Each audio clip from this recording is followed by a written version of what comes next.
ऐसे ही दर्शकों, अगर आप व्यवसायी हैं, दुकान, फैक्ट्री, गोदाम, ऑफिस, ये सब आपके हैं, इनमें से कुछ भी आप अगर चलाते हैं और उसमें नकारात्मकता बहुत ज़्यादा हावी हो चुकी है और उस नेगेटिविटी को अगर आप हटाना चाहते हैं या कहें कि हमेशा एक पॉजिटिव माहौल बना रहे, तो इसके लिए कुछ छोटे छोटे उपाय आपको करने चाहिए। जैसे कि एक बहुत ही सामान्य सी हवन सामग्री आपको ले आनी चाहिए और उससे धूप बना लीजिए। सामग्री क्या रहेगी वो ध्यान से समझिएगा, बहुत ही विशेष चीज है। अगर आप बना लेते हैं तो इसका प्रत्यक्ष जो चमत्कार है पहले दिन से आएगा।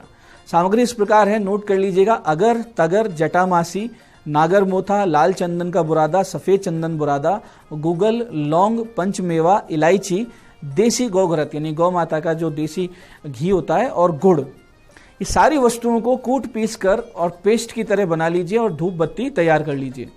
और फिर शाम को 8:30 के बाद में अपने सामने से रखिए और 12 पाठ गणेश द्वादश नाम स्तोत्र के यानी संकट नाशन गणेश स्तोत्र के 12 पाठ कीजिए। फिर 11 पाठ बजरंग बाण के कीजिए, 11 पाठ भैरव नामावली यानी अष्टोत्तर शत नामावली की कीजिए और 32 पाठ माता दुर्गा के 32 नामों से कीजिए और सामग्री को अभिमंत्रित कर लीजिए।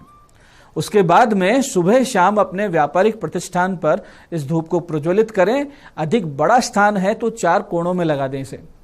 दर्शकों, तुरंत प्रभाव से इस धूप का कार्य आरंभ होता है और आप चमत्कारिक ढंग से सभी समस्याओं से बाहर आने लगते हैं।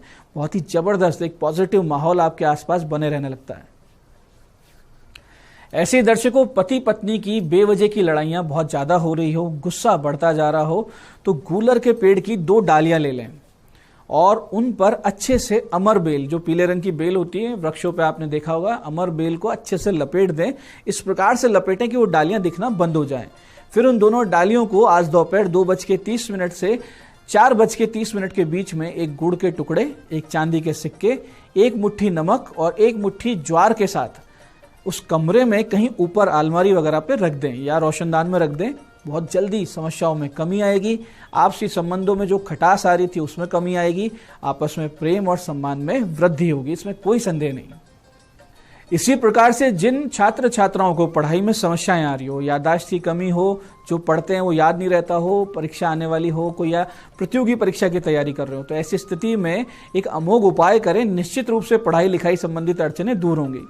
इसके लिए करना सिर्फ ये है कि छात्र या छात्रा अपने हाथ से लाल पेन से एक सफेद कागज पे A4 साइज के जो पेपर होते हैं उस पे संकट नाशन गणेश द्वादश नाम स्तोत्र लिखें और ऐसे 8 स्तोत्र आपको लिखने, यानी 8 अलग अलग पेजेस तैयार करने हैं।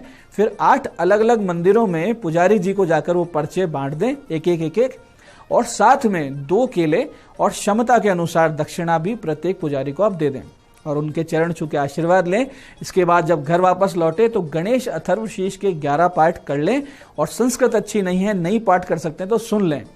निश्चित रूप से अमोघ लाभ होगा, सटीक अचूक प्रयोग है, कोई संदेह नहीं है, आपकी पढ़ाई लिखाई में बहुत जबरदस्त तरीके से इजाफा होगा।